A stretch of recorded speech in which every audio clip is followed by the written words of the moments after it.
Hi, Matt. Hello, how you So doing? I'm good. I'm good. So Matt, you're an environmental researcher and climate comedian, and you host the BBC Radio 4. Is it Net Zero, A Very British Problem? And you're also an author, and your book's called Hot Mess. I wondered if you just wanted to talk a bit more about kind of who you are. Yeah, I've got quite a few hats. So I do a number of things. I've worked on climate change for about 15 years, four of which was a PhD, and then the most of the rest of it was in academia. I do environmental economics, I guess, is my background, but that also has involved a lot of sort of climate policy, climate mitigation work.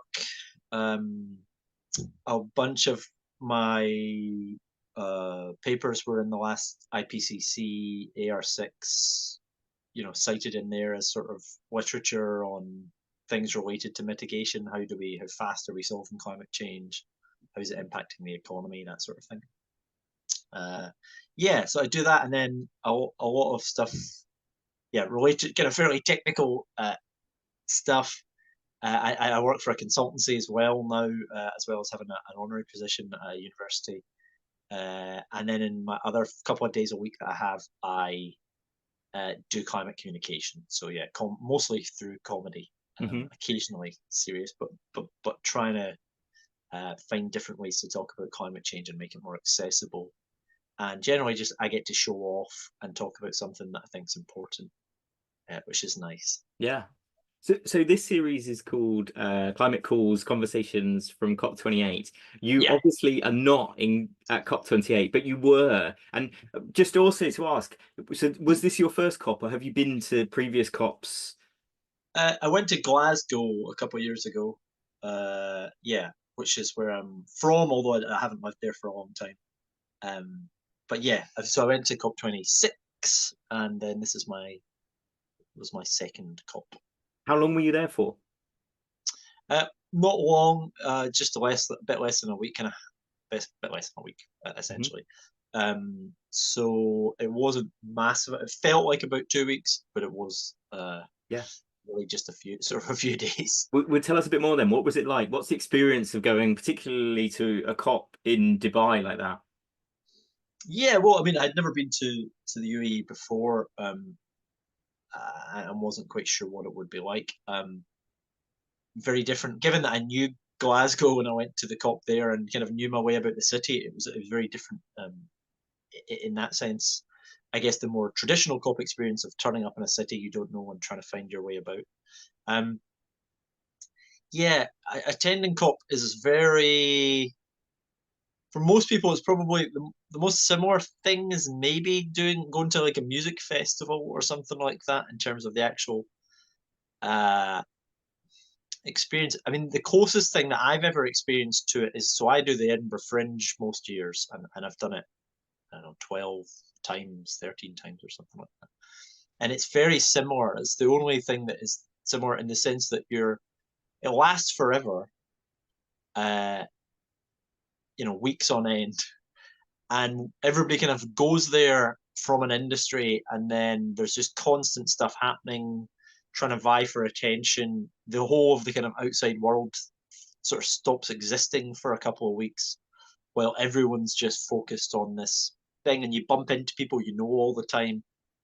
uh, and so it's this sort of very intense experience that feels like the most important thing in the entire world. Now, COP probably is slightly more important than the Edinburgh Fringe, uh, but it's got a similar sort of trade show atmosphere at times as well, um, and sort of like it's building towards something. So yeah, it's good. And then when you're there, sort of, it's pretty intense, kind of running about. Some people are quite good at planning their COPs and being very meticulous about what they're going to go and see.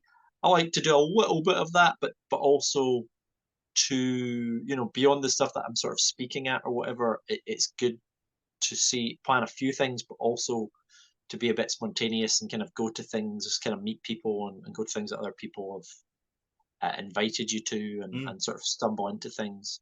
So what just do you want to go into detail then a bit more about some of the highlights and what you did do and maybe some of the things that you were involved with there? So yeah, I attended a couple of roundtables that I was involved in, mostly related to industrial decarbonisation and looking at how to get sort of low carbon sources for heavy industry. And particularly was looking at green hydrogen as well. And then I ended up meeting a number of kind of people there, having some meetings, and then I did my show as well, a comedy show, while I was there for a pavilion that was BAFTA and Bologna. They had a pavilion that was looking at storytelling, sorry, Mm. for acting. This- So I had quite a number of hats on there yeah. at different points in time. I was going to put you on the spot, and I know you probably feel really uncomfortable with this one, but was there like a standout joke or a standout story that you thought actually they really like this one at COP? Um, Yeah, I mean, I think Universal. So I've got a bit of routine. I don't know if you've seen it before about how climate change is impacting the size of chips or French fries, and through heat waves and droughts. And I'm not going to do it justice here, but I act out a large bit about me being very upset about reaching in and not finding a really big chip. One of the things yeah, I enjoy is finding big chips, so that you can share that. It's like it's a very humanizing, connecting experience to yeah, yeah, everyone yeah. when we Who's find a got the big biggest chip. chip? Yeah. We can we can all look at it and be like, oh, that is a really big chip, And my point is, that's something we won't experience, your children won't experience in the future.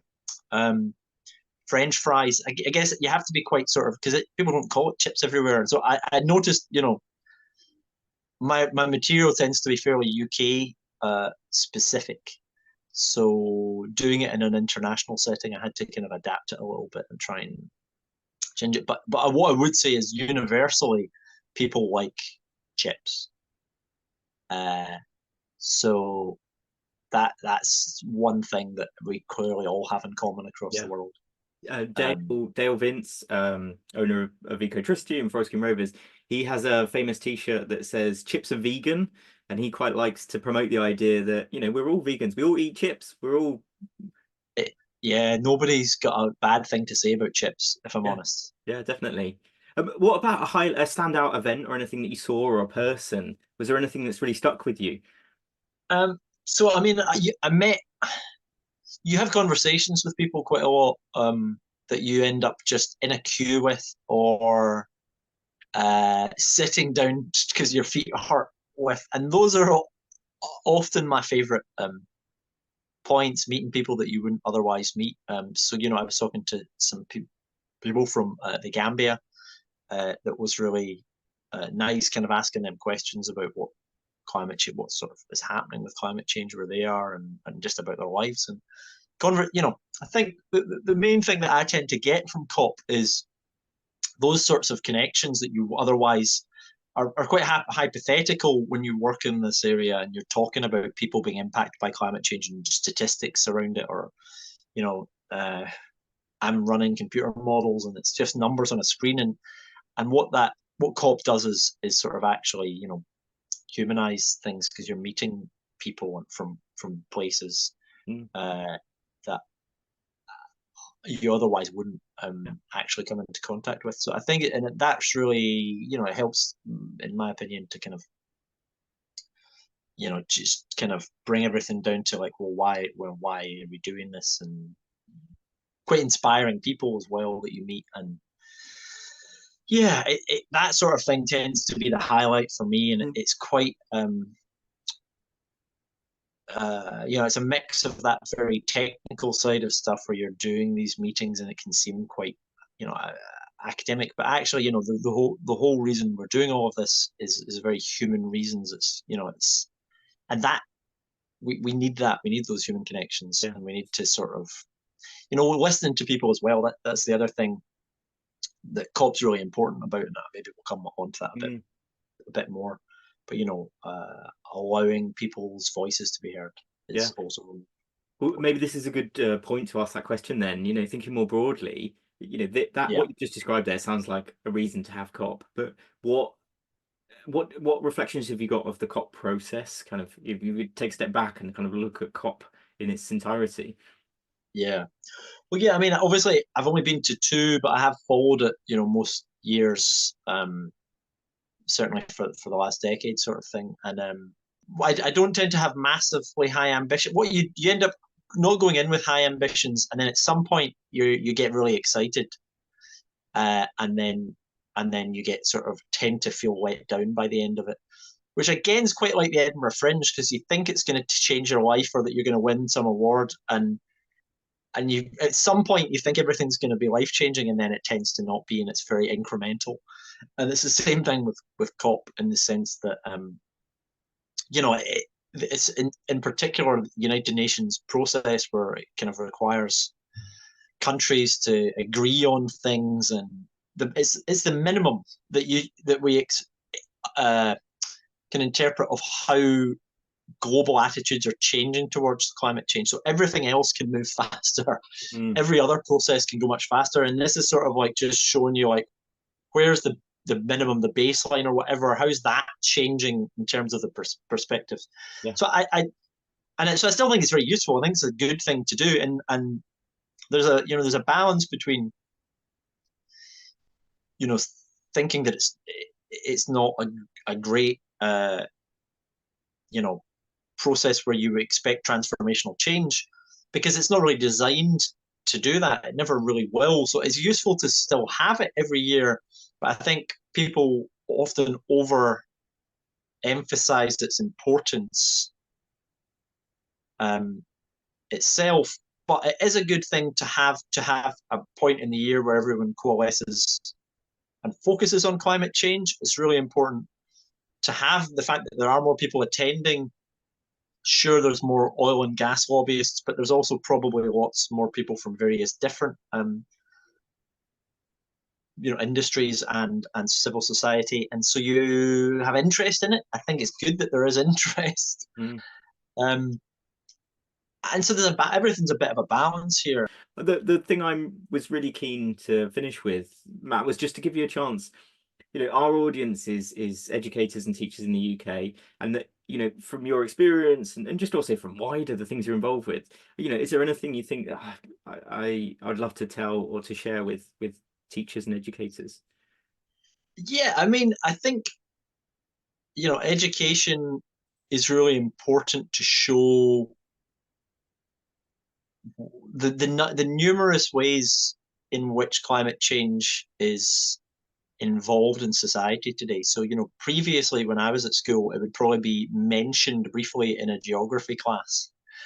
And today you could literally talk about it in every single class that exists. And, there are so many different skills and, subjects that are brought to the table to use climate change. And I think highlighting that for children is really important, to show that it's not just, I guess, people that work in, physics or geology that are there, but, my background's much more in sort of maths and economics, and you have lawyers there, you have negotiators, you have communicators, you have, it's across pretty much every subject you could. You have sports people, PE, Yeah. everything. My mum was a PE teacher, so even those sorts of areas are, everybody's involved in it, and every industry of the economy now has comes to talk about how they're working on climate change. And so I think the breadth of it is really important to be aware of, and to not think that if you are an educator that it's got nothing to do with you. There are so many ways that you can bring it into how you teach about it, and how you can try and inspire younger people to take an interest in it. I mean, I got into climate change through education, Mm-hmm. in the sense that I was at university and did courses that touched on climate change. And for me, that was pretty much the first time in my educational experience that I felt like properly motivated, and felt like I was applying the things that I was learning to actual real life problems, to trying to solve things. Mm. And that you know, I enjoyed learning at that point in time. I felt like it was something that I was actively seeking out and you know, wanted to continue. And then, you know, I've been doing that for, you know, quite a long time now. And so it might happen to different students at different points in their educational journey. It might not be, it might be at school, it might be, you know, later, but you know, there's lots of entry points there, and good communication around that and making it relevant to them is really important as well. So there's, yeah, Yeah. there's so much scope there. Yeah. Well, thank you so much, Matt. Yeah. Oh, not at all. It's really interesting hearing your reflections and yeah, I think there's some really interesting things that you've drawn out there. The bit that I thought was really interesting is that personal stories, particularly you're sort of saying that your day-to-day job is more numbers and, you know, models and things, but the idea that COP brings physical people together from around the world, shared interest, but that you're seeing the faces and that kind of brings it to life and helps. Yeah, it helps motivate people. It helps people make connections. You know, it's a the reason we're in this is because of people, and I think, you know, COP at least brings people together as well. So it does have positives. Well, thank you so much, Matt. Not at all. Thanks for having me. Hey, cheers. Bye. Great to speak to you. See you. Bye. Bye.